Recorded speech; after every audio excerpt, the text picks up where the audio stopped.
আসসালামু আলাইকুম। আমি খাইরুল, আমাকে সবাই চিনে এই দেশের জনগণ। আমি একজন সাধারণ নাগরিক এবং জনগণের পক্ষের একজন প্রতিবাদী জনগণ।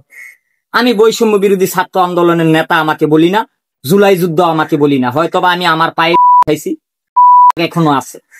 কিন্তু আমি যে এটা বৈষম্য বিরোধী ছাত্র আন্দোলনের গুলি, যখন ওই 10 তারিখে আন্দোলন হয়েছিল বিএনপি, তখন আমি খাইছি। আমি বিগত 2003 সাল থেকে বিএনপির আমল আমি দেখছি। বিএনপির আমল থেকে, আওয়ামী লীগের আমল থেকে সকল আন্দোলনে সারা জীবন হাসিনা বিরোধী আন্দোলনে ছিলাম, সবাই জানে, কোটি কোটি মানুষ।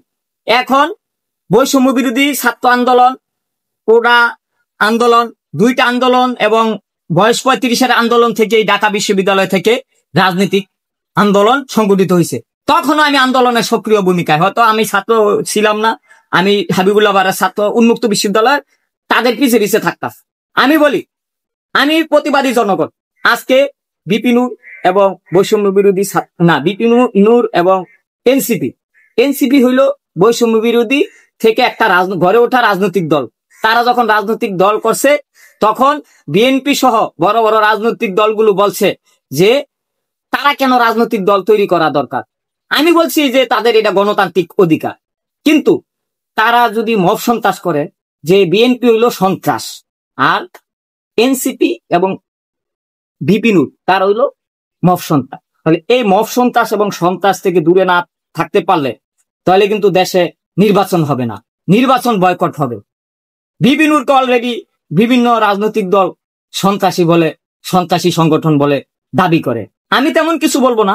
আমি বলবো যে এনসিপি বলেন, বৈষম্য বিরোধী ছাত্র আন্দোলন বলেন, বিপিনুর গণ অধিকার বলেন, আপনারা মব সন্ত্রাস ছেড়ে দেন, তাহলে ভোট হবে, নাহলে ভোট হবে না। আর আপনারা বিএনপি বড় বড় দল, এগো থেকে টাকা আনবেন আর খাইবেন, আর জনগণরে বিএনপির সাথে কোয়ালিশন করে মন্ত্রী হইবেন, আর জনগণরে বৈষম্য বিরোধী ছাত্র আন্দোলন বইলা সাধারণ ছাত্রদের সমর্থন নিবেন, এইটা আর হবে না। এখন বৈষম্য বিরোধী ছাত্র কমিটি ভাঙ্গা দিছে। এখন বৈষম্য বিরোধী ছাত্ররা কোনো দলের পক্ষ না, এনসিপির পক্ষ না, বিপিনুরের পক্ষ না, আমার পক্ষ না। আমরা বৈষম্য বিরোধী ছাত্র মানি জনগণের পক্ষ। আমরা জনগণ এবং বৈষম্য বিরোধী ছাত্ররা এক আছি, জনগণের মঞ্চে আছি।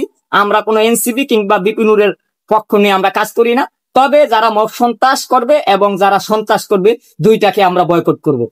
এবং আওয়ামী লীগের দোসর জিএম কাদেরের নিবন্ধন বাতিল চাই, এবং আওয়ামী লীগের পক্ষে যে রাজনৈতিক দলে আওয়ামী লীগের পক্ষে নিবে তাদের নিবন্ধন বাতিল চাই। ধন্যবাদ। আসসালামু আলাইকুম।